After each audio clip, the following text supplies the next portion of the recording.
এই যে এই যে আমি আমার নাম রামচন্দ্র। আপনি একে চেনেন? এই বলে প্রিয়নাথ রমণের দিকে তর্জনী তুলে নির্দেশ করলেন। পুরোহিত রামচন্দ্র বন্দী রমণকে আপাতমস্তক নিরীক্ষণ করে অবাক হয়ে ঠোঁট উল্টে বললেন, না তো, একে তো আগে কখনো দেখেছি বলে মনে হয় না। আপনি একটু একান্তে আমার সঙ্গে আসুন, কিছু গুরুত্বপূর্ণ কথা আছে।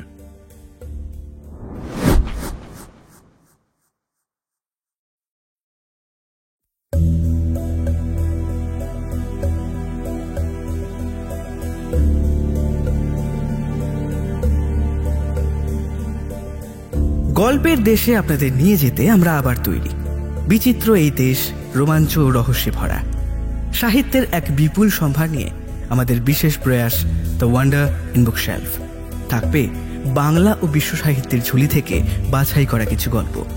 আর আমাদের আজকের গল্প প্রিয়নাথ মুখোপাধ্যায়ের লেখা দারোগা প্রিয়নাথের গল্প দারোগা ও পুরোহিত। প্রিয়নাথ মুখোপাধ্যায়ের প্রায় সকল গল্পই সত্যি ঘটনার ওপর আধারিত, কারণ দারোগা প্রিয়নাথ আদতে কোনো চরিত্র নয়, তিনি ছিলেন সত্যিকারের দারোগা। আর তার এই দারোগা জীবনের নানান কাহিনী নিয়েই তিনি এই গল্পগুলি লিখেছেন। আজকের গল্পের আর্টওয়ার্কের রূপ ভাষান্তরে নার্গিস লায়লা, ভিডিও এডিটিং ও স্পেশাল এফেক্টসে মলয় ও সমগ্র পরিচালনায় শুভ ও সমৃদ্ধি। শুনতে থাকুন আজকের গল্প দারোগা ও পুরোহিত।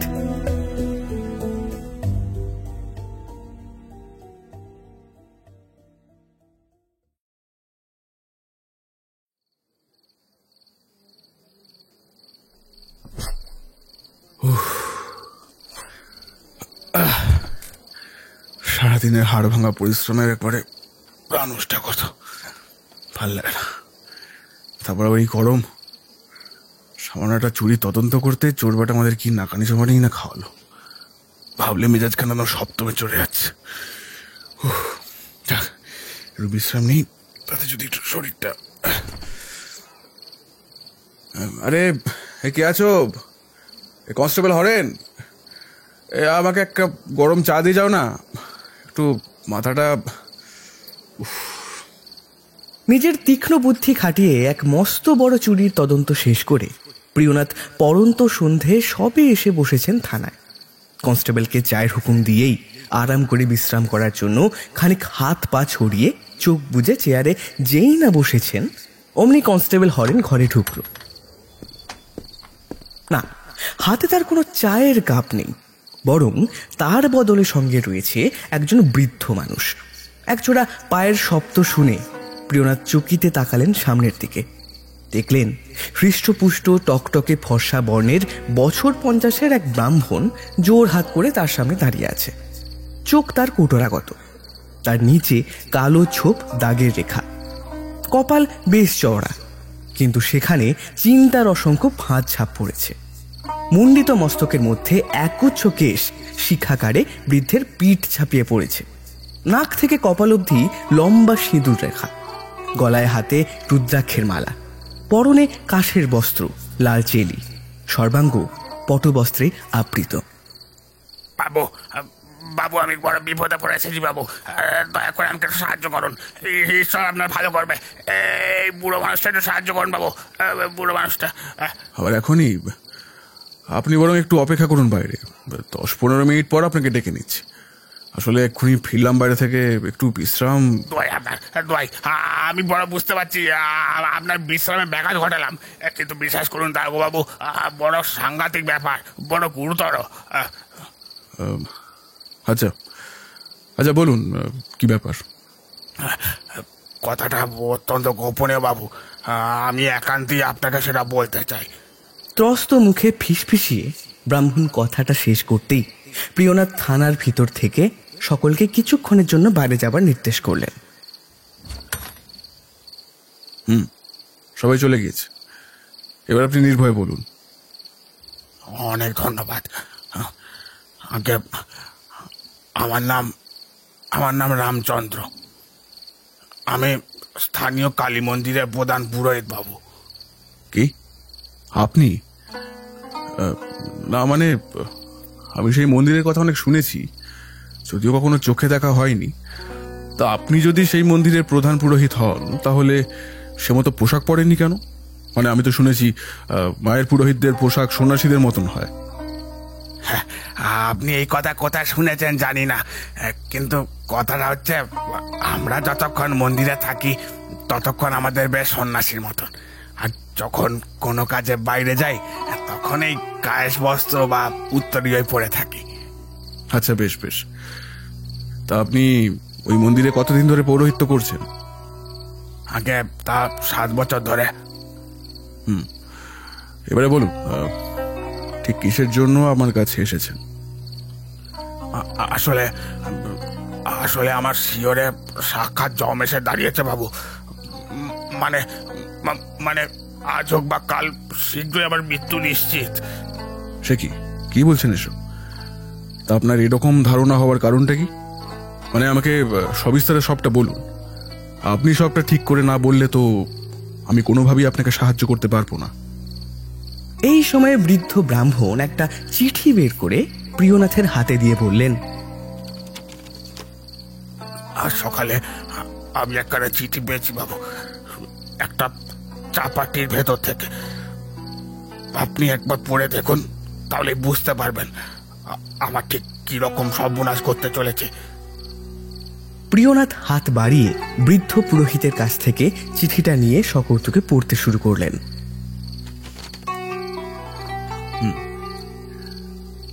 কার্তিক মাসের কৃষ্ণপক্ষের সপ্তমী তিথিতে রাত 2টোর সময় সেই পার্চমেন্ট কাগজটি নিয়ে সতী পাথরের কাছে আসবে।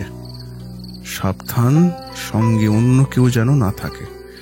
নির্দিষ্ট দিনে নির্দিষ্ট সময়ে চলে আসবে। চালাকি করার কোনো রকম চেষ্টা করলে ভয়ানক বিপদে পড়বে। চিঠিটা পড়ে প্রিয়নাথ অবাক হয়ে গেলেন। জিজ্ঞাসা করলেন, অদ্ভুত। আচ্ছা, এই চিঠিটা কে পাঠিয়েছে তা আন্দাজ করতে পারেন? আগে না দারোগা বাবু, চিঠিতে কারোর সইও নেই, আবার হাতের লেখাও আমার পরিচিত নয়। আচ্ছা, এই পার্চমেন্ট কাগজের ব্যাপারটা কি? সব কথাই খুলে বলছি বাবু, প্রথম থেকে সবটা না বললে আপনি বুঝতে পারবেন নি। ঘটনাটা হচ্ছে আজ থেকে প্রায় ওই 300 বছর আগে একজন বিত্তশালী নাম করা জমিদার মায়ের মূর্তি প্রতিষ্ঠা করার জন্য অনেক অর্থ দান করেছেন। এর অল্প দিনের মধ্যেই তার মৃত্যু হয়। তারপরেই মায়ের সেই মন্দির নির্মিত হয় আর মহামায়ার বিগ্রহ সেখানে স্থাপিত হয়। যতকাল এখানে হিন্দুদের প্রাধান্য ছিল ততকাল এই মন্দিরের সব রকমের কাজকর্ম খুব সুন্দরভাবে সম্পন্ন হতো। কিন্তু পরে মুসলিমদের ধ্বংসলীলার সূত্রপাত হয়। স্থানীয় মুসলিম শাসনকর্তা এই মন্দিরের অনেক নামডাক শুনে সদল বলে আক্রমণ করেন এবং সঙ্গে করে লুটে নিয়ে যান প্রচুর অর্থ ও মূল্যবান সামগ্রী। শুধু এই আক্রমণ বা লুটতরাজ করেই সে শান্ত থাকেনি বাবু। মন্দিরের অনেক সেবককে জোরপূর্বক ইসলাম ধর্মে দীক্ষিত করিয়েছেন। যখন এই ঘটনা ঘটে তখন আমারই বৃদ্ধ প্রপিতামহ বাসুদেব সেই মন্দিরের প্রধান পুরোহিত ছিলেন। তিনি মন্দিরের এমন শোচনীয় অবস্থা দেখে খুব ভেঙে পড়েন এবং পৌরোহিত্য ত্যাগ করে সন্ন্যাসী ধর্ম গ্রহণ করেন। আচ্ছা, একটা কথা জিজ্ঞাসা করি আপনাকে, পুরোহিত নির্বাচনের দায়িত্ব কার কাছে থাকতো? প্রধান পুরোহিতই উত্তরাধিকারী ঠিক করতেন এবং সেই পরম্পরা আজও প্রচলিত আছে। এখন অপরাপর পুরোহিতদের মধ্যে কোনো লোক প্রধান পুরোহিত পদে নিযুক্ত হওয়ার মাত্রই তার উত্তরাধিকারী ঠিক করে থাকেন, কারণ হঠাৎ যদি তার মৃত্যু হয় তাহলে সেই পদে কে আসীন হবেন সেই নিয়ে মহাগোলযোগের সৃষ্টি হয়। সেই জন্যই জীবদ্দশায় প্রধান পুরোহিত উত্তরাধিকার নির্বাচনের মাধ্যমে আগামীর প্রধান পুরোহিতকে নির্বাচিত করে দেয়। এবার এই প্রথা হবার পর বাইরের কোনো লোক এই পদের জন্য ঝামেলা করেনি। আমার বৃদ্ধ প্রপিতামহ বাসুদেব মৃত্যুর কিছুকাল আগে ওই তার উত্তরাধিকারীকে ডেকে ওই পার্চমেন্ট কাগজের গুপ্ত কথা বলেন। তিনি বলেছিলেন এই মন্দিরের ভেতরে একটা গুপ্ত সুড়ঙ্গে একটা ছোট ঘর আছে, যার ভেতরে একটা লোহার সিন্ধুকে একটা পার্চমেন্ট কাগজ আছে, কিন্তু সেই কাগজ যখন তখন খুলে পড়ার আদেশ নেই। যখন এই অরাজকতার মুক্তি ঘটে হিন্দু ধর্ম পুনঃস্থাপিত হবে, তখনই সেই পার্চমেন্ট কাগজের লেখা পড়া যাবে। সেই দিন থেকে 2 জন করে ওই কাগজ সম্পর্কে জেনে আসছে। কেবলমাত্র 2 জনে, প্রধান পুরোহিত আর তার মনোনীত উত্তরাধিকারী। এমনকি এতকাল তাদের 2 জনের মধ্যে কেউই কখনো সেই কাগজ সচক্ষে দেখেনি, শুধুমাত্র তার অস্তিত্ব সম্পর্কেই জেনে এসেছে। বলেন কি? না মানে পুরোহিতদের মধ্যে এমন কেউই নেই যে একবারের জন্য হলেও সেই কাগজের সন্ধান করেছে? না, সকলেরই বিশ্বাস যে নির্দেশ মতন ওই কাগজখানা সেইখানেই আছে। নির্দিষ্ট সময় আসলে সেটা উদ্ধার করার প্রয়োজন বোধ হলে যথাস্থানে সেটি পাওয়া যাবে। এবার বাসুদেবের মৃত্যুর ক্রমানুসারে 7 জন পুরোহিত পৌরোহিত্য করেছেন। আমি হলাম 7ম পুরোহিত। আর আর সেই 7 জনের মধ্যে কি? সেই 7 জনের মধ্যে কি? সেই 7 জনের মধ্যে শেষের 3 জন চাপাটির মধ্যে থেকে ঠিক ঠিক এইরকম চিঠি পায়, যেমনটা আমি আপনাকে দেখালাম। কেউ সেই চিঠির কথা মতন কাজ করেনি, কিংবা প্রতিজ্ঞা ভঙ্গ করে সেই পার্চমেন্ট কাগজ এই অজ্ঞাত লেখকের হাতে তুলে দিতে সাহস করেনি। বলতে গেলে তারা কেউই এই চিঠিকে বিশেষ আমল দেয়নি। কিন্তু কিন্তু তারপরে সেই শেষ 3 জনের অস্বাভাবিক মৃত্যু ঘটে। এই চিঠি পাবার ঠিক কতদিনের মধ্যে তাদের মৃত্যু ঘটে? তা প্রায় 1 মাসের মধ্যেই। তা সেই 3 জন পুরোহিতের মৃত্যুটা ঘটে কিভাবে? খুবই আশ্চর্যজনক ভাবে। মানে প্রথম জন একদিন রাস্তা দিয়ে সাধারণ হেঁটে যাচ্ছিলেন, ঠিক এই সময় কোথা থেকে একটা বিশাল বড় পাথর তার মাথায় এসে পড়ল। মুহূর্তে তার মাথার খুলি ফেটে একবারে চৌচির। বলাই বাহুল্য তিনি সেইক্ষণই মারা গেলেন। তারপর দ্বিতীয় জন একদিন রাতের বেলা মাঠের মধ্যে দিয়ে হেঁটে যাচ্ছিলেন, ঠিক তখনই একটা বিষধর কেউটে ছোবল খেলেন তিনি। আবার সঙ্গে সঙ্গে তার মৃত্যু হলো। আর তৃতীয় জনের মৃত্যুটা আরোই রহস্যজনক। মন্দির মেরামতির জন্য কতগুলো বড় বড় পাথর এনে রাখা হয়েছিল। একদিন সকালে সেই 3য় পুরোহিতকে সেই পাথরগুলোর কাছে মৃতাবস্থায় পাওয়া যায়। সেই জন্য এই চিঠি পেয়ে আমি ভীষণ আতঙ্কে আছি বাবু। আমি নিশ্চিত 1 মাসের মধ্যেও আমারও এইরকম একটা অপঘাতে মৃত্যু ঘটবে বাবু। আপনি আমার শেষ ভরসা দাঁড়ো বাবু, আমাকে বাঁচান, দয়া করে আমাকে বাঁচান। এই বৃদ্ধ পুরোহিতের কথা শুনে প্রিয়নাথ আশ্চর্য হয়ে যাচ্ছিলেন। এমন কেস এর আগে প্রিয়নাথের কাছে কখনো আসা তো দূরে থাক, কর্ণগোচরও হয়নি। প্রিয়নাথ মনে মনে ভাবল, পুরোহিত বা তার উত্তরাধিকারী ছাড়া এই পার্চমেন্ট কাগজের কথা কেউ না জানলেও এই হুমকির চিঠির লেখকগণ যে বংশ পরম্পরায় সেই বিষয়টা সম্পর্কে জানে, এটা নিয়ে কোনো সন্দেহ নেই। সুতরাং এটা আর সত্যি করে বলার অপেক্ষা রাখে না যে আগের সেই 3 জন পুরোহিতের মতন এই ব্রাহ্মণ রামচন্দ্র যদি এই চিঠির কথা অনুযায়ী কাজ না করে, তাহলে সত্যি হয়তো তার মৃত্যু নিশ্চিত। আর বলাও যায় না, এই চিঠির লেখকের কথা মতন রামচন্দ্র যদি ওই পার্চমেন্ট কাগজটা তার হাতে তুলেও দেয়, তারপরেও যে রামচন্দ্রের প্রাণ সংশয়ের সম্ভাবনা থাকবে না, তার নিশ্চয়তা কোথায়? ঠাকুর বাবু, কি ভাবছেন? হ্যাঁ, দেখুন, চিঠিতে লেখা আছে কার্তিক মাসের কৃষ্ণপক্ষের 7ম তিথিতে আপনাকে সেখানে যেতে হবে। আজ 3য়, মানে হাতে এখনো 4 দিন সময়। আপনি এক কাজ করুন, ওই পার্চমেন্ট কাগজটা কাল ঠিক সন্ধ্যের সময় আমার কাছে নিয়ে আসুন। এবার তাতে ঠিক কি লেখা রয়েছে সেটা না জানতে পারলে আমি এই হুমকি চিঠি প্রেরকের উদ্দেশ্য বুঝতে পারবো না। এসবের জন্য যখন 3 জনের জীবন গিয়েছে এবং আরও একটি জীবনহানির সম্ভাবনা রয়েছে, তখন যে ওই পার্চমেন্ট কাগজে কোনো ভারী গুরুতর কথা লেখা রয়েছে তাতে কোনো সন্দেহ নেই। আমি তো সেই গুপ্ত পার্চমেন্ট কাগজটা আর কাউকে দেখাতে পারি না। মানে গুরুদেবের কাছে প্রতিজ্ঞা করেছি যে সেই বিষয়ে উত্তরাধিকারী ছাড়া আর কাউকে জানাবো না। এখন কাগজটা যদি আপনাকে দেখাই, না জানি কোন ভীষণ অমঙ্গল নেমে আসবে।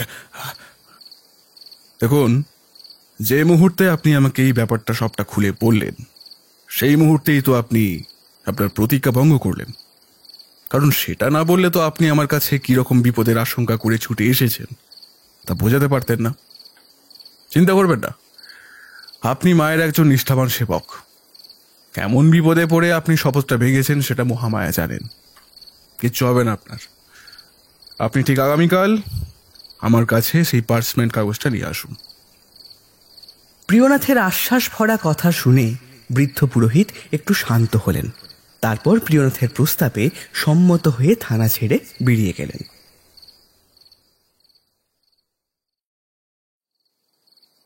পরদিন ঠিক রাত 9টার সময় পুরোহিত রামচন্দ্র থানায় এসে উপস্থিত হলেন। চুপি চুপি প্রিয়নাথের কাছে এসে গলা নামিয়ে বললেন, এই দেখুন দারোগা বাবু, সেই কাগজটা এনেছি। এই বলে তিনি পার্চমেন্ট কাগজটা প্রিয়নাথকে দিলেন। বেশ, তাই কাগজ বের করতে কোনো রকম অসুবিধা হয়েছে নাকি? আগে একটু না, যেখানে থাকার কথা ছিল সেখানে এটা একদম সুরক্ষিত অবস্থাতেই ছিল, কিন্তু পাছে অন্য কেউ জানতে পারে সেই ভয়ে এটা নিতে আমাকে মধ্যরাতে সেই সুড়ঙ্গে নামতে হয়েছিল। যদিও সুড়ঙ্গের দরজাটাও এমন জায়গায় ছিল যে সেটা জানাও কারো সাধ্য নয়। আর একটা সৌভাগ্যের বিষয় হচ্ছে যে সেখানে সেই লোহার সিন্দুকটা খোলাই ছিল, তাই অসুবিধা কিছু। বুঝলাম। তা আপনি যে ওই হুমকি চিঠি পেয়েছেন আর আমার কাছে সাহায্যের জন্য এসেছেন, সেটা কি কেউ? না দারোগাবু, আমি কাউকে কিচ্ছুটি জানাইনি কো, কেউ জানে না। এটা আপনি খুব ভালো করেছেন। আপনি প্রকৃতই বিচক্ষণ মানুষ। মাথায় বিপদ নিয়েও এতটা ঠান্ডা থেকে সবটা গোপন রেখে আপনি খুব ভালো কাজই করেছেন। এবার দিন, কাগজটায় কি আছে দেখা যাক। পার্চমেন্ট কাগজটার ভাঁজ খুলতেই প্রিয়নাথ দেখল তাতে গোটা গোটা অক্ষরে কয়েকটা লাইন ধরে কিছু লেখা আছে, এবং তা সংস্কৃত বা দেবনাগরী হরফে। প্রিয়নাথ এবারে পড়ল মহা সংকটে। ছেলেবেলার এক সময়ের পাঠ্যক্রমে সংস্কৃত বিষয়ে থাকলেও সেই বিদ্যায় এতটাও পটুত্ব তার ছিল না যে সে সংস্কৃতে লেখা কথাগুলোর মর্মোদ্ধার করতে পারে। তাই খানিক আমতামতা করেই বৃদ্ধ পুরোহিতকে জিজ্ঞাসা করলেন, মানে বলছি যে আপনি কি এটা পড়েছেন? হ্যাঁ, পড়েছি বই কি, কিন্তু মর্মোদ্ঘাটন করতে পারিনি। মর্মোদ্ঘাটন করতে পারেন? কিন্তু এটা তো সংস্কৃতে লেখা, আর আপনারা যেহেতু মায়ের সেবক তাই দেব ভাষা আপনাদের নিশ্চয়ই বিলক্ষণ জানা আছে। তাহলে এই সামান্য কিছু লাইনের অর্থবোধ করতে পারেননি কেন? মানে আলাদা কোনো কারণ রয়েছে কি? লেখাটি অতি সরল, তাই সেটা খুব সহজে পড়ে ফেলেছি, এবং তার মানেও খুব সামান্য, তাই সেটা বুঝতে সমস্যা হয়নি। কিন্তু গন্ডগোলটা যেখানে হচ্ছে সেটা হলো যে এর মাধ্যমে কি বলতে চেয়েছে সেটা ঠিক বোধগম্য হয়নি আমার। কাগজটা প্রিয়নাথ পুরোহিতকে ফেরত দিয়ে বললেন, বেশ, তার এর অর্থটা আমাকে একটু বুঝিয়ে দিন, তারপর আমি দেখি কিছু করতে পারি কিনা। বৃদ্ধ পুরোহিত স্মিত হেসে উত্তর দিলেন, ও কাগজ আপনার কাছেই থাক দারোগাবাবু। অনেকবার পড়ে পড়ে আমার ওই লেখা মুখস্থ হয়ে গিয়েছে। ওতে লেখা আছে, গচ্ছত্তর প্রাচোদিশর দক্ষিণক্ষাং দশমসার্থং সমাহিত চিত্ত প্রাচীতরর দক্ষিণসাং গতির্ধয়াদি গুণস্য গৃহান দ্বাদশাং নির্মাদূর্তাংসাহি ষষ্ঠং প্রজ্জ্বলং নক্ষত্রং তথা চ দ্রষ্টব্য রক্ষৈতর্দনং সর্বং প্রফুল্লং সযত্নং। এবার এর বাংলা অর্থ হচ্ছে, উত্তর পূর্ব থেকে দক্ষিণে গমন, 10 অর্ধেক যাবে 1 মণ, পশ্চিম দক্ষিণে গতি দ্বিগুণ 2, নেবে 12 নিম্ন থেকে 6 উপরের, উজ্জ্বল তারকা তবে পাবে দর্শন, রেখ সেধন তুমি করে যতন। এবার আমি ওই পার্চমেন্ট কাগজে লেখা দেবনাগরী হরফের লাইনগুলো পুঙ্খানুপুঙ্খ বাংলা তর্জমা করে আপনাকে শোনালাম বাবু, কিন্তু এর মর্ম বোঝা আমার সাধ্যি না দারোগা বাবু। সবই তো শুনলাম, কিন্তু এর মর্মোদ্ধার করার কাজখানা আমারও যে খুব একটা সহজ লাগছে তা একেবারেই নয়। আমি আগেও বলেছি যে এই কাগজ যখন এত সুযত্নে লোকানো ছিল, তখন এই লেখার বাস্তবিকই ভীষণ গুরুত্ব রয়েছে, কিন্তু আমিও তো ঠিক বুঝতে। তাহলে তাহলে আমার কি বাঁচার কোনো উপায় নাই? আমি কি সত্যি অপঘাতে মরবো দারোগা বাবু? পুরোহিত মশাই, আপনি ভেঙে পড়বেন না। দেখুন, এই মুহূর্তে আমি হয়তো আপনাকে কথা দিতে পারছি না, কিন্তু যত তাড়াতাড়ি সম্ভব আমি এর মর্মোদ্ধার করে আপনার জীবনহানির আশঙ্কা দূর করে দেব। কিন্তু শুধু এইটুকু বলতে পারি যে আমি হাল ছাড়বো না, যেভাবেই হোক এই বিপদ কাটানোর আমি প্রাণপণ চেষ্টা করব। আপনি এক কাজ করুন, এই পার্চমেন্ট কাগজটা আমার কাছে রেখে দিয়ে যান। ভয় পাবেন না, আমি খুব যত্ন করেই এটা রাখবো, কেউ টের পাবে না। এই বলে প্রিয়নাথ একটু থামলো। মনে মনে ভাবতে লাগলো যে ওই মন্দিরটা যতক্ষণ না দেখা হচ্ছে এই কবিতার অর্থবোধ করাটা সম্ভব হবে না। সুতরাং যত তাড়াতাড়ি হোক সেখানে যাওয়াটা খুব দরকার। আর কার্তিক মাসের 7 তারিখ রাত 2টোর সময় সেখানে যদি ঘাপটি মেরে অপেক্ষা করা হয়, তাহলে সমস্যা সুরাহা হওয়ার একটা সম্ভাবনাও আছে। আচ্ছা পুরোহিত মশাই, সেই সতী পাথরটা কোথায়? মন্দির থেকে প্রায় 400 গজ দূরে একটা বিশাল বড় সাদা মার্বেলের পাথরখণ্ড বহুকাল পড়ে আছে। বলা হয় যে মহামায়া মানবী বেশে এই পাথরের ওপর নাকি বসে থাকেন।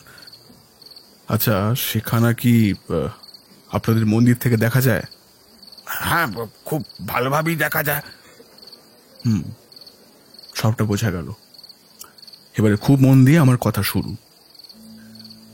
আমি আপনাদের মন্দির আগে দেখিনি, আর এই কবিতার অর্থ বুঝতে গেলে ওই মন্দিরে যাওয়াটা আমার খুব দরকার। কিন্তু আমি এই পুলিশের বেশে যাব না, সাধারণ মানুষ হিসেবে যাব। সেই ফাঁকে কোনো কৌশল করে আপনি আমার সঙ্গে দেখা করতে আসবেন, কিন্তু খুব সাবধান। আপনি যে আমার পূর্ব পরিচিত তা কাউকে ঘুণাক্ষরেও টের পেতে দেওয়া চলবে না। মনে রাখবেন, এই হুমকি চিঠি পুরুষানুক্রমে যখন কেউ পুরোহিতদের দিয়ে পাঠাচ্ছে, তখন তারা যে বড় সাংঘাতিক লোক তা বলার অপেক্ষা রাখে না। এবার তাদের নজর যে বিরাট বড় কিছুর ওপর, সে বিষয়ে আর কোনো সন্দেহ নেই। আর সেটা পাওয়ার জন্যই যদি তারা সত্যি ওই 3 পুরোহিতের খুনগুলো করেছে, তাহলে তারা করতে পারবে না এমন কোনো কাজ নেই।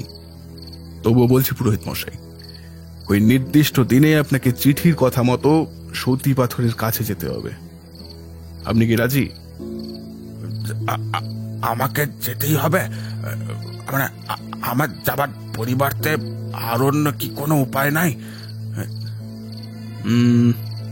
আছে। আপনার বদলে বরং অন্য কাউকে পাঠানো যায়। অন্য কাউকে পাঠাবেন? তাহলে তো লোক জানাজানি হয়ে যাবে। না না না না, আমি তো একদমই চাইছি না। মানে অন্য আর কেউ নয়, ধরুন আমি গেলাম। প্রিয়নাথের এই কথা শুনে বৃদ্ধ পুরোহিতের মুখটা মুহূর্তে উজ্জ্বল হয়ে গেল। একটা স্বস্তির দীর্ঘ নিঃশ্বাস ফেলে তিনি প্রিয়নাথকে অনেক আশীর্বাদ করলেন। আনন্দে গদগদ হয়ে বললেন, মহামায়া আপনার কল্যাণ করুক। আপনি গেলে আমার কোনো আপত্তি নেই বাবু, কিন্তু আপনি কি খালি হাতে যাবেন? না, এই পার্চমেন্ট কাগজ নিয়ে যাব। ওটা ওটা আপনি নিয়ে যাবেন? কিন্তু যদি কাগজটা জোর করে সে হাতিয়ে পালিয়ে যায়? আসল কাগজটা নিয়ে যাব না, সে নিয়ে নিশ্চিন্ত থাকুন। আসল পার্চমেন্ট কাগজের মতন দেখতে একদম নকল কাগজ নিয়ে যাব। বাবা, অতি উত্তম। কিন্তু আপনাকে দেখে যদি সে ভয় আর ওখানে নাই আসে? না মানে আপনাকে দেখে তো বোঝাই যাবে যে আগন্তুক পুরোহিত রামচন্দ্র নয়। সেটাও ভেবে নিয়েছি। আমি আপনার ছদ্মবেশ ধরে যাব, আর সেই পুরোহিতের বেশ দেখার পর ওই রাতের বেলা আমার চেহারা নিয়ে সে এতটা মাথা ঘামাবে বলে মনে হয় না। শুনুন, আপনি শুধু একটা কাজ করবেন। আমি যখন মন্দিরে যাব, সংকেত হিসেবে আপনার কাছাকাছি কোনো একটা স্থানে একটা লাঠি রেখে দেব। আপনি শুধু সুযোগ মতন আপনার একটা পোশাক ওখানে রেখে দেবেন। আমি সময় সুযোগ মতন সেটা নিয়ে যাব। ভাববেন না, কোনো অনর্থ হতে দেব না। এখন বরং আপনি আসুন, সাবধানে মন্দিরে ফিরে যান। প্রিয়নাথের সব কথা শুনে পুরোহিত পুলকিত মনে মন্দিরের পথে পা বাড়ালো। বৃদ্ধ ব্রাহ্মণ চলে যেতেই প্রিয়নাথ এই বিষয়ে আরো কিছুক্ষণ চিন্তা করল। টুকে রাখা সংস্কৃত লাইনগুলির বাংলা তর্জমা বারংবার পড়তে থাকলো, কিন্তু দুর্ভাগ্যজনকভাবে বেশি কিছু বুঝতে পারল না। ওই কালী মন্দিরের প্রায় 1 ক্রোশ দূরে ছিল প্রিয়নাথের একজন পরিচিত বন্ধু। সেখানেই থাকত। তার বাড়ির পাশেই একটা বিরাট বড় বাগান। সেই বাগান লাগোয়া ছিল একটা পুকুর। সেই পুকুরের টলটলে জলে সবসময় মাছ ভর্তি থাকত। মাছটা কার্তিক হলেও আবহাওয়া বেশ ঠান্ডা।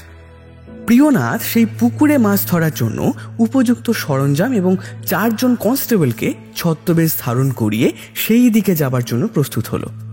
বেলা তখন কত হবে? ওই 2টো। প্রিয়নাথ তার সেই পরিচিত বন্ধুর বাড়িতে এসে হাজির হলো। বন্ধুর নাম সুধাংশু বর্মন। প্রিয়নাথকে হঠাৎ তার বাড়িতে অসময়ে আসতে দেখে, তার হাতে মাছ ধরার সমস্ত সরঞ্জাম দেখে খানিক আশ্চর্য হলেও উৎফুল্ল কণ্ঠে তিনি বলে উঠলেন, আরে প্রিয়নাথ যে, তা হঠাৎ? আরে কি এই শীতকালে মাছ ধরবে নাকি ভাইয়া? ভাই, হেঁচে কেবল রদ দেখা নয়, কলা বেচাও বটে। হ্যাঁ, সেই কথা আমি তোমার বলার আগেই বুঝে ফেলেছি। সবসময় তুমি মাছ ধরতে এসে বিলাসিতা করার মতন মানুষ যে মোটেও নও, এই কথা আর বলার অপেক্ষা রাখে না। কি তা চলো, তোমরা সবাই খেতে বসো। ভালোই হলো, আমারও খাওয়া দাওয়া হয়নি, কেবল বসেছিলাম। চলো একসঙ্গে সকলে জমিয়ে খেতে বসি। কি? প্রিয়নাথ তার বন্ধুকে বলল তারা খেয়েই বেরিয়েছে, কিন্তু সুধাংশুবাবু সেসব কথা কানেই তুললেন না। সকলকে আপ্যায়ন করে খেতে বসালেন।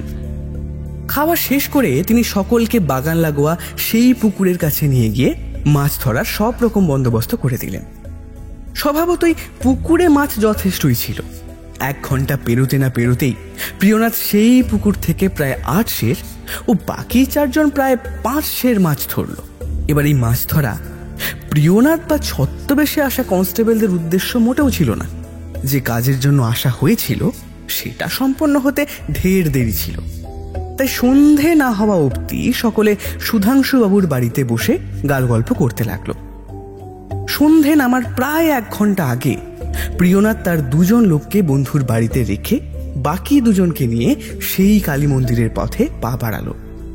এবার এর পেছনেও যে প্রিয়নাথের কোনো গূঢ় উদ্দেশ্য ছিল তা কিন্তু নতুন করে বলার কিছু নয়। সন্ধ্যার কিছু পরে প্রিয়নাথ ও তার 2 জন লোক মন্দিরে এসে উপস্থিত হলো। খুব সাবধানে এদিক ওদিক নজর ঘুরিয়েও প্রিয়নাথ বৃদ্ধ পুরোহিত রামচন্দ্রকে কোথাও দেখতে পেলেন না। প্রণাম, আপনারা মন্দির দর্শনে এসেছেন বুঝি? প্রিয়নাথ এক মনে মন্দিরের এপাশ ওপাশ ভালোভাবে দেখছিল, কিন্তু সাহস করে যেখানে সেখানে যেতে পারছিল না, পাছে তাকে কেউ সন্দেহ করে।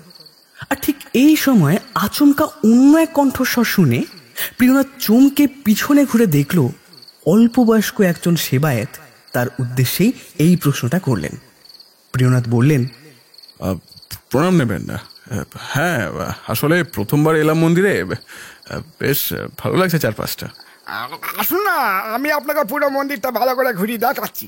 আসুন আসুন, আমার সঙ্গে আসুন। হ্যাঁ, আসলে প্রিয়নাথের সঙ্গে 2 জন ভৃত্যস্থানীয় লোক দেখে তাকে কোনো বিখ্যাত বিত্তশালী ঘরের লোক বলেই মনে করেছিল এই পুরোহিত। তাই এগিয়ে এসে প্রস্তাব রাখলো পুরো মন্দির ঘুরে দেখানোর।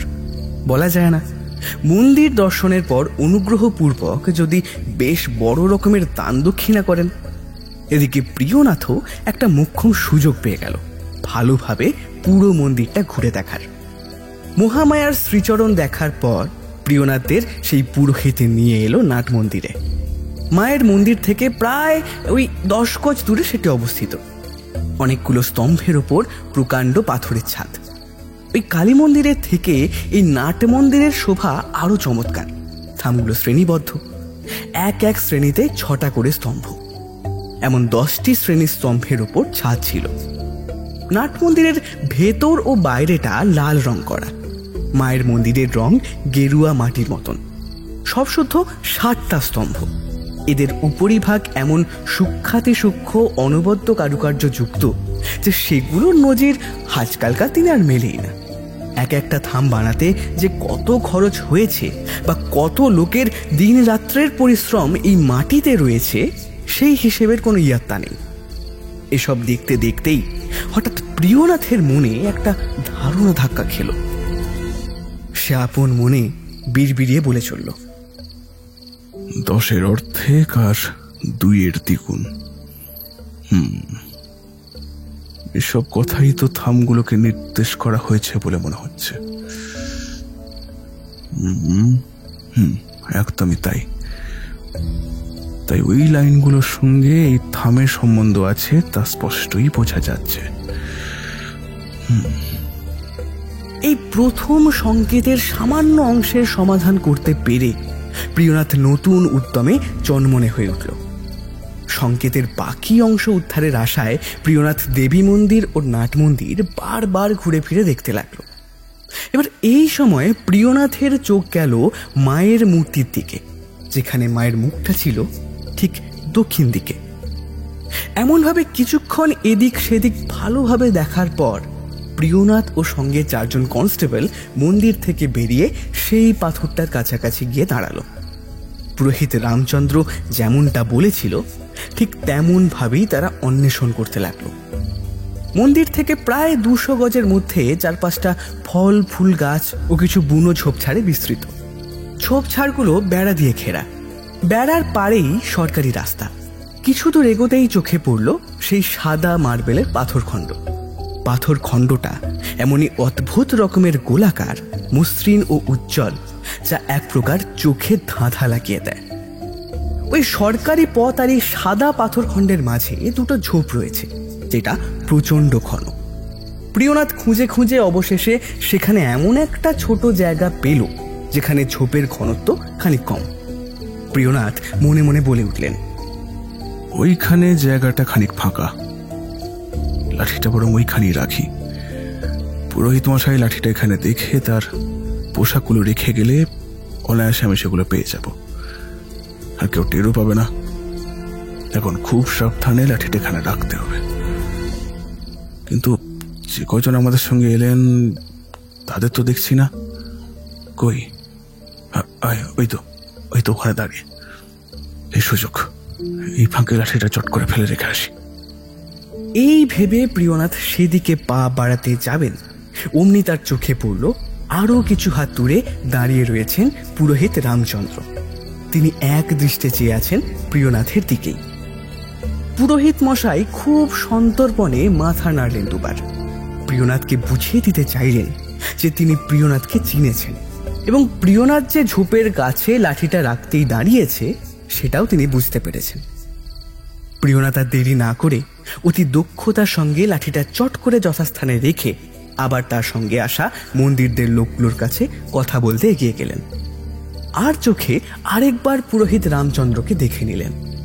পুরোহিত মশাইও সবার অলক্ষ্যে শুধু প্রিয়নাথকে উদ্দেশ্য করে একবার মৃদু মাথা নাড়িয়ে ইঙ্গিতে বুঝিয়ে দিলেন যে তিনি সেই স্থানেই পোশাক রাখবেন। 4 দিনের মধ্যে 2 দিন পেরিয়ে গিয়েছে, হাতে মাত্র আর 2 দিন। এদিকে প্রিয়নাথের মাথায় এরই মধ্যে নানা রকম চিন্তা ও কৌশল ভরে উঠছে। সে আপন মনেই নানা ছক কষে যাচ্ছে আর সেই সঙ্গে ভাবছে, আর 2 দিনের মাথাতেই আমাকে রাত 2টো নাগাদ সেই নকল কাগজ নিয়ে সতী পাথরের কাছে যেতে হবে। এবার যার কাছে যাচ্ছি সে যে ভয়ানক কোনো খুনের ডাকাত তা বিলক্ষণ বুঝতে পারছি। যে বা যারা পুরুষানুক্রমেও ভাবে নরহত্যা করে আসছে তারা যে কেমন প্রকার হিংস্র হতে পারে সেটা ভাবতেও কাটা শিউরে উঠছে। আচ্ছা, হুট করে তো পুরোহিত রামচন্দ্রকে কথাটা বলে ফেললাম যে তার বদলি আমি সেখানে যাব, কিন্তু এটা কি ঠিক করলাম? কৃষ্ণপক্ষের সপ্তমী তিথির ওই খুটখুটে অন্ধকারে আমি কি তাদের সত্যিই ধরতে পারবো নাকি পরের জন্য আমার নিজের প্রাণটাই খোয়া যাবে।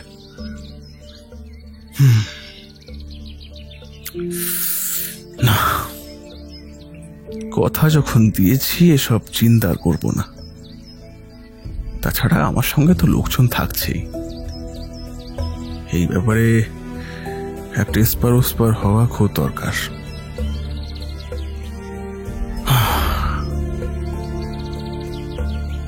এই সব ভাবতে ভাবতে প্রিয়নাথ সেই ধাঁধার কাগজটা বের করে আবার পড়তে শুরু করলো। উত্তর পূর্ব থেকে দক্ষিণে গমন, 10 ঘর থেকে যাবে 1 মন।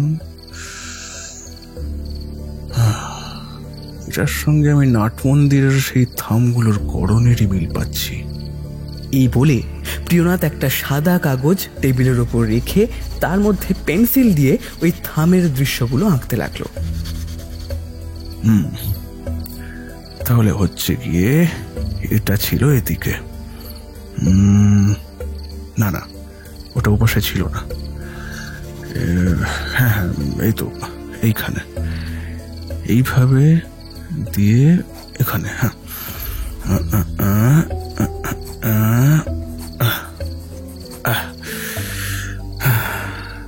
এবার আঁকাটার আসলের মতন হয়েছে মনে হচ্ছে। প্রতিটা শ্রেণীতে 6টা করে থাম, 10টা শ্রেণী রয়েছে যেহেতু, তাই থাম সংখ্যা 60।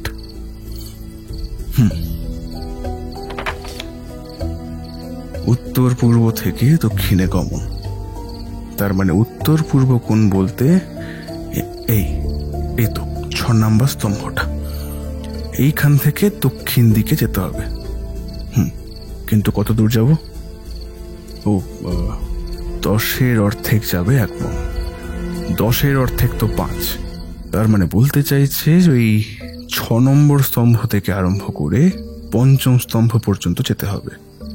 তাহলে এই যে এই 30 নম্বর স্তম্ভে এসে দাঁড়াতে হবে।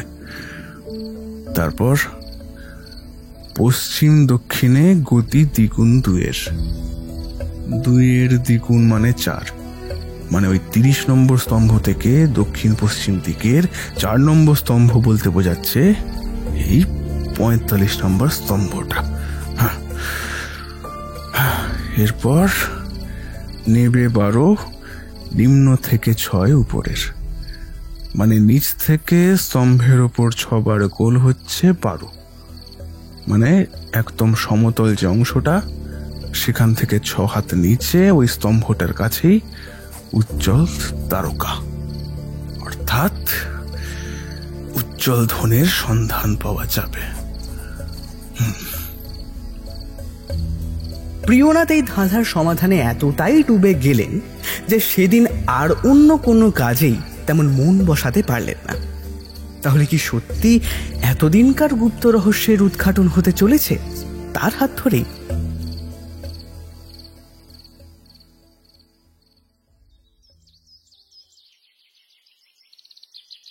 Chhoton, yes sir. সেদিন যে 4 জন কনস্টেবল আমার সঙ্গে মাছ ধরতে গিয়েছিল তাদেরকে তৈরি হতে বলো, কিছুক্ষণের মধ্যে আমরা রওনা দেব। আর সেদিন তোমরা ঠিক যেমন ছদ্মবেশে গিয়েছিলে আজও ঠিক তেমন ভাবেই যাবে, আর সাথে প্রত্যেকেই যথাযথ অস্ত্র নেবে, মনে থাকে যেন। স্যার, আমরা কি আপনার সঙ্গে যাব? না, তোমরা আমার বেরোনোর একটু আগেই বেরিয়ে যাবে। হয়তো আমি তোমাদের পথেই ধরে ফেলবো, যদি দেখা হয়েও যায় তাহলে কোনো রকম সংকেত দেবে। তোমাদের সংকেত পেয়ে আমি গাড়ি থেকে নামবো আর বাকিটা পথ তোমাদের সঙ্গেই হেঁটে যাব। বেলা 5টার সময় ছদ্মবেশী ওই 4 জন কনস্টেবলের সঙ্গে কনস্টেবল ছোটন কালী মন্দিরের দিকে বেরিয়ে পড়ল। প্রিয়নাথ কিছু কাজ সারতে থানায় অপেক্ষা করতে লাগলেন। কিছুক্ষণ পর সব কাজ সেরে প্রিয়নাথও গাড়ি নিয়ে মন্দিরের উদ্দেশ্যে বেরিয়ে গেলেন। মন্দির থেকে প্রায় 1 মাইল দূরে প্রিয়নাথ তার লোকজনদের দেখতে পেলেন। চারপাশটা খুব ভালোভাবে দেখে গাড়ি থেকে নেমে আসলেন তাদের দিকে। এই যে, খুব মন দিয়ে আমার কথাগুলো শোনো তোমরা। সতী পাথরের চারদিকে প্রায় 50 হাত দূরে তোমরা 5 জন অপেক্ষা করবে। এখানে ঝোপঝাড়ের ঘাসগুলো এত বড় বড় যে সহজেই লুকিয়ে থাকতে পারবে তোমরা। ঠিক রাত 2টোর সময় আমাকে সেই পাথরের কাছে ছদ্মবেশে যদি দেখো, আর সঙ্গে যদি অন্য কোনো লোক মানে সেই সন্দেহভাজন ব্যক্তিটি থাকে, তাহলে তোমরা চারিদিক থেকে ধীরে ধীরে আমার সাহায্যের জন্য এগিয়ে আসবে। আর আমি যতক্ষণ না কিছু বলবো বা ইশারা করব, তোমরা কোনো স্টেপ নেবে না। বুঝেছো? হ্যাঁ স্যার। প্রিয়নাথরা যখন মন্দিরের কাছে আসলো তখন রাত প্রায় 9টা বেজে গিয়েছে, কিন্তু কেউই মন্দিরের ভেতরে গেল না। আশেপাশে কেউ না থাকাতে কনস্টেবলদের বড় সুবিধাই হলো ঝোপঝাড়ের ঘাসের আড়ালে লুকিয়ে পড়তে। প্রিয়নাথ আস্তে আস্তে এগিয়ে গেলেন ঝোপের সেই অল্প জায়গাটার দিকে। দেখলেন পুরোহিত রামচন্দ্র তার পোশাক সেখানে রেখে গিয়েছেন। চটজলদি করে প্রিয়নাথ সেই পোশাক পরে নিলেন। তারপর সতী পাথরের কাছে গিয়ে একটা জায়গায় বসে শিকারের জন্য অপেক্ষা করতে লাগলেন। সময় আর কিছুতেই কাটছে না। মনে হচ্ছে যেন 1 মিনিট 1 ঘন্টার সামিল। একা একা ঘন অন্ধকারের মধ্যে ঘাপটি মেরে বসে আসামি ধরা যে কতটা কঠোর শ্রমসাধ্য কাজ তা প্রিয়নাথের থেকে ভালো কেউই বোঝেন না। আকাশে গাঢ় কৃষ্ণবর্ণ মেঘের আস্তরণ আধারের মাত্রাকে যেন চতুর্গুণ বাড়িয়ে দিয়েছে। শনশন করে বয়ে চলা শীতল বাতাস প্রিয়নাথের ভেতরের হাড় মজ্জাকে কাঁপিয়ে দিয়ে যাচ্ছে। কতক্ষণ যারা বসে থাকবো কে জানে। আচ্ছা, কটা পাশে দেখি। 11:30। ভাগ্যি সময়টা ঠিকভাবে দেখার জন্য ঘড়ির কাঁটার গায়ে ফসফরাস মাখিয়ে রেখেছিলাম। অন্ধকারের মধ্যে এই পন্থা দিব্য কাজ দিয়েছে। আচ্ছা, একটা কথা তো আমি খেয়ালই করিনি। এই অন্ধকারের মধ্যে যদি কোনো লোক পেছন থেকে আক্রমণ করে তাহলে তো বুঝতেই পারবো না। একবার পেছনটা ভালোভাবে দেখি তো। এই বলে প্রিয়নাথ যেই না পিছনে ফিরলেন অমনি তার মনে হলো সেখানে কেউ একজন দাঁড়িয়ে আছে। নিমেষে প্রিয়নাথ চিতাবাঘের মতন একটা লাফ দিয়ে ঘুরে দাঁড়ালেন। বজ্র গম্ভীর কণ্ঠে অন্ধকারে দাঁড়িয়ে থাকা অচেনা আগন্তুকের দিকে তাকিয়ে এবার হুঙ্কার ছাড়লেন, এই কে তুমি? এই, তোমরা বেরিয়েছো। আগন্তুক বোধহয় পুরোহিত রামচন্দ্রের গলার আওয়াজ চিনত। তাই প্রিয়নাথের অমন বাজখাই কণ্ঠস্বর শুনে হতভম্ব হয়ে গেল। ঠিক এই সময়ে প্রিয়নাথের ডাক শুনে আশপাশ থেকে 5 জন কনস্টেবল হাতে আলো নিয়ে ঝোপ থেকে বেরিয়ে এসে আগন্তুককে ঘিরে ধরল। 2 জন কনস্টেবল এগিয়ে এসে তাকে গ্রেপ্তার করে নিল। এদিকে হলো গিয়ে আরেক কাণ্ড। আগন্তুককে দেখা মাত্রই প্রিয়নাথ তাকে চিনতে পারলেন। এবার তাকে সহাস্যে জিজ্ঞাসা করলেন, কি হে, আজকাল কলকাতার রাজমিস্ত্রি রোজগার কত? প্রিয়নাথের এখনো কথা শুনে লোকটা আশ্চর্যান্বিত হয়ে তার মুখের দিকে হাঁ করে তাকিয়ে থাকলো। তারপর আমতা আমতা করে কোনো রকমে অস্ফুটে বলল, না না। তাই নাকি? তা গঙ্গার ওপারের দর কত? আগে 7 আনা। আরে আর মিথ্যে বলে লাভ নেই। আর ওপারের মিস্ত্রির রোজগার 6 আনা, তাতে মোটে 2 আনা লাভ হয়। তাই এত সহজে এই লোকটা সামলাতে পারা যায়নি। কি তাই তো? এমনকি তার সঙ্গে সঙ্গে পুরোহিতেরও যাবতীয় খোঁজ খবর নিয়েছো। আপনি কে? কিভাবে জানলেন যে আমি রাজমিস্ত্রি? যারা পুরুষানুক্রমে ওই রকম চিঠি দিয়ে মায়ের প্রধান সেবককে হত্যা করে আসছে এবং মন্দিরের কোন স্থানে গুপ্তধন আছে তাও খুব ভালোভাবে জানে, বিশেষত সেই পার্চমেন্ট কাগজের ব্যাপারটা যার বা যাদের জানা আছে, তারা যে রাজমিস্ত্রি হবে সে বিষয়ে কোনো সন্দেহ ছিল না। যারা এই মন্দির তৈরি করেছে নিজের হাতে, তাদের কাছে হেন গুপ্ত খবর থাকবে না তো আর কার কাছে থাকবে? ঠিক কিনা? আপনি কে? আপনি তো পুরোহিত রামচন্দ্র নন। আপনাকে তো ঠিক চিনতে পারলাম না। আমি সামান্য মানুষ, আমার কথা থাক আপাতত। কিন্তু তোমরা বংশানুক্রমে যে ঘৃণ্য কাজ করে আসছো তাতে তোমাকে এক্ষুনি হত্যা করা উচিত। আমার কোনো অপরাধ নেই।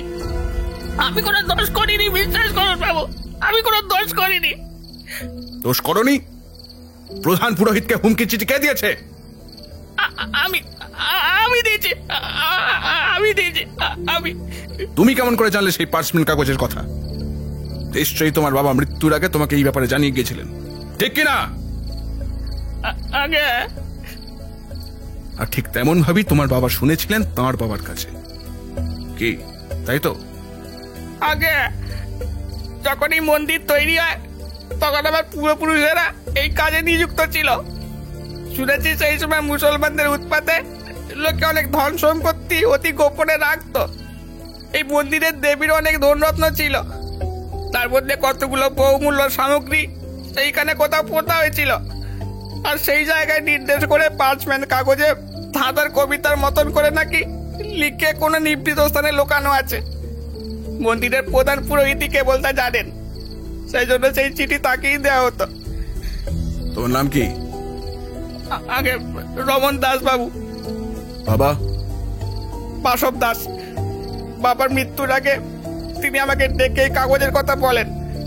তিনি বলেন আমার মধ্যে যদি সাহস থাকে তাহলে যেন সেই পার্চমেন্ট কাগজ চেয়ে কালী মন্দিরের প্রধান পুরোহিতকে চিঠি দিই।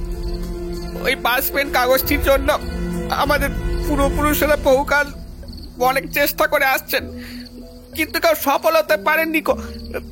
বাবা বলেছিলেন কাগজটা সহজে আদায় করা হলে ভালো, নয়তো পুরোহিতকে খুন করতে দ্বিরুক্তি করো না। কাগজটা পেলে কোনো পণ্ডিতকে দিয়ে তার মানে বুঝে নেবে, আর তার মর্মোদ্ঘাটন করতে পারলে অনেক অনেক ধন সম্পত্তি পাবে। অনেক আমি ভেবেছিলাম সহজে সে কাগজ আদায় হলে আর কোনো কথাই নেই, নির্জনে কোনো জায়গায় পুরোহিতকে ডেকে হত্যা করে পিতৃজ্ঞা পালন করব। কিন্তু আমার সেই মনস্কামনা আর পূর্ণ হলো না। আপনি আপনি পূর্ণ হতে দিলেন না। কিন্তু কিন্তু সেই কাগজের কথা কিভাবে জানলেন আপনি? আপনাকে দেখেই বোঝা যাচ্ছে আপনি তো মন্দিরের লোক নন। আপনি যতই তেমন পোশাক পরুন। তাছাড়া বাবার কাছে শুনেছি মন্দিরের প্রধান পুরোহিত তার উত্তরাধিকারী ছাড়া এই কথা কারোর তো জানার এখতিয়ারের বাইরে। তাহলে আপনি... এর আগে তোমাদের পাঠানো হুমকি চিঠি পাওয়ার পর যখন 3 জন পুরোহিত মারা গেলেন, আর বর্তমান পুরোহিত রামচন্দ্রকে তুমি পুনরায় এই চিঠি পাঠালে, তখন স্বভাবতই তিনি জীবনহানির আশঙ্কায় শঙ্কিত হলেন। সেই জন্যই তিনি আমার কাছে গিয়েছিলেন সাহায্যের জন্য, যাতে আমি তাকে সাক্ষাৎ মৃত্যুর থেকে রক্ষা করি। আর তখনই তিনি আমাকে এসব ব্যাপার বিস্তারিত খুলে বলেন। আপনার কাছে গিয়েছিলেন সাহায্যের জন্য? কেন? আপনি তো আমাকে... এখনো বোঝনি আমি কে? আমি পুলিশের লোক, দারোগা প্রিয়নাথ মুখোপাধ্যায়। আর এই 5 জন আমার কনস্টেবল। কে? প্রিয়নাথের কথা শুনে রমনের মুখ ভয়ে কালো হয়ে গেল। সে ভাবল তার মৃত্যুকাল বোধহয় এসে শিহরে দাঁড়িয়েছে। তবে প্রিয়নাথ বুঝল লুক্কায়িত সম্পদের অর্থ অপহরণ করা ছাড়া রমনের আপাতত কোনো আর দোষ নেই। তার পূর্বপুরুষ পূর্বের পুরোহিতদের খুন করেছিল, সেই অপরাধে রমনকে গ্রেপ্তার করা চলে না। এমনকি সে যে পত্র পুরোহিত রামচন্দ্রকে লিখেছিল তাতে কোনো প্রাণনাশের হুমকিও ছিল না। তাই ওই চিঠির ওপর ভিত্তি করেও রমনের বিরুদ্ধে গুরুতর মামলা ঠোকা চলে না। এই, তোমরা ওকে কালী মন্দিরে নিয়ে চলো, তারপর দেখছি ওর কি ব্যবস্থা করা যায়। আচ্ছা স্যার। চল চল চল। রমনকে বন্দি করে যখন প্রিয়নাথ তার লোকজনদের সঙ্গে নিয়ে কালী মন্দিরে পৌঁছালো, তখন সকলে গভীর নিদ্রায় মগ্ন। অচেনা অজানা লোককে মন্দিরে আসতে দেখে কিছু জনের ঘুম ভেঙে গেল। তারা ভেবে বসলো মন্দিরে বুঝে ডাকাত পড়েছে। তারা আগে পিছে কিছু বিচার না করেই হই হট্টগোল শুরু করে দিল, পৃথাই চিৎকার করতে লাগলো। গোলযোগে পুরোহিত রামচন্দ্রেরও ঘুম ভেঙে গিয়েছিল। তিনি প্রথমেই দেখতে পেলেন প্রিয়নাথকে, কিন্তু তার মুখের কোনো ভাবান্তর ঘটতে দেখা গেল না, পাছে অন্যেরা কেউ কিছু বুঝে ফেলে। তাই তিনিও অন্যান্য পুরোহিতদের সঙ্গে গোলযোগ করতে লাগলেন। আরে কি মুশকিল, আপনারা থামুন, এত চেঁচামেচি করছেন কেন? আরে অযথা ভয় পাবেন না, আসুন। আমি চোর বা ডাকাত নই, বরং সঙ্গে করে এক দুর্দান্ত অপরাধীকে পাকড়াও করে এনেছি। এই দেখুন।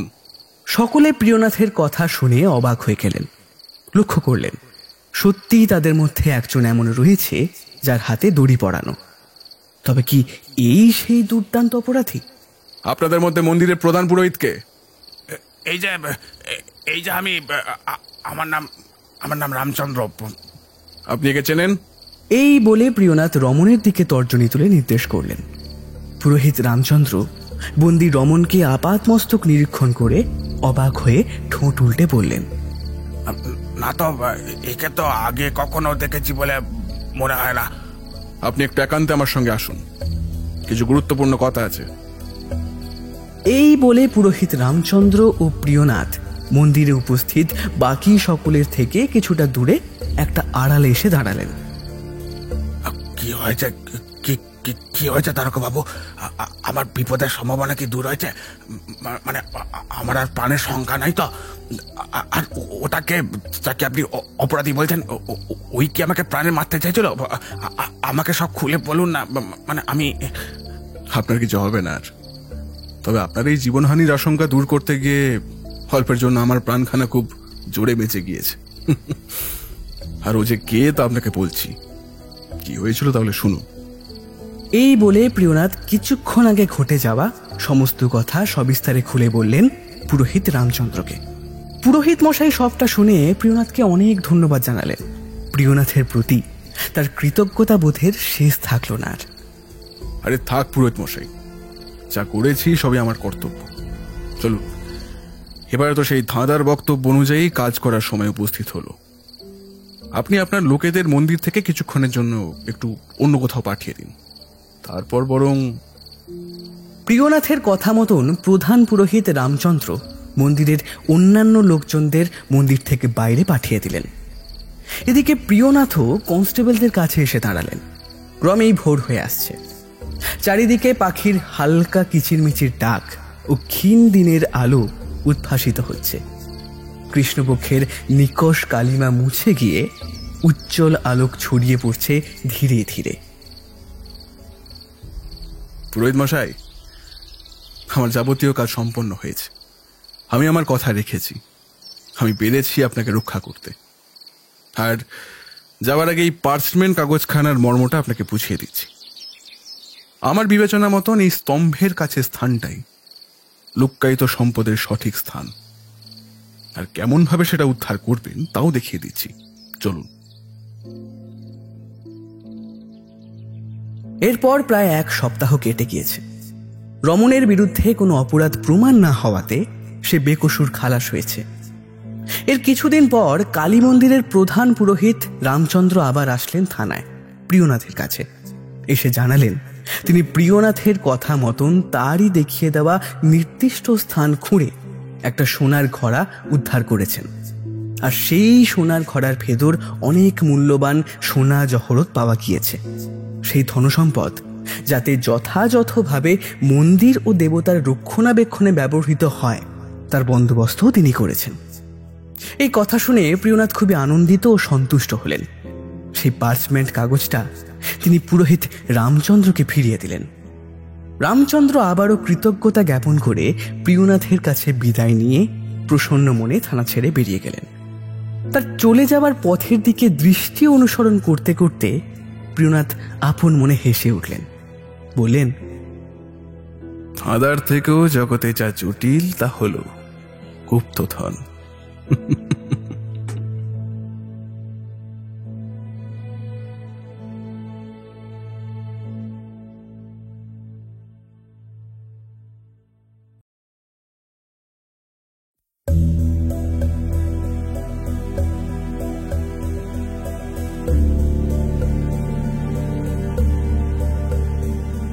শুনলেন আজকের গল্প শ্রী প্রিয়নাথ মুখোপাধ্যায়ের লেখা দারোগা প্রিয়নাথের গল্প দারোগা ও পুরোহিত। আজকের গল্পে দারোগা প্রিয়নাথ ও অন্যান্য চরিত্রে শুভ, গল্পের আর্টওয়ার্কের রূপ, ভিডিও এডিটিং ও স্পেশাল এফেক্টসে মলয়, ভাষান্তরে নার্গিস লায়লা, সমগ্র পরিচালনায় সমৃদ্ধি ও শুভ। আজকের গল্পটি শুনে ভালো লেগে থাকলে অবশ্যই লাইক ও শেয়ার করুন এবং আমাদের চ্যানেলকে সাবস্ক্রাইব করুন। আপনাদের বিভিন্ন মতামত আপনারা কমেন্ট করেও আমাদের জানান। ফিরে আসবো পরের সপ্তাহে আরও এক রোমাঞ্চকর গল্প নিয়ে। শুনতে থাকুন দ্য ওয়ান্ডার ইন বুকশেলফ।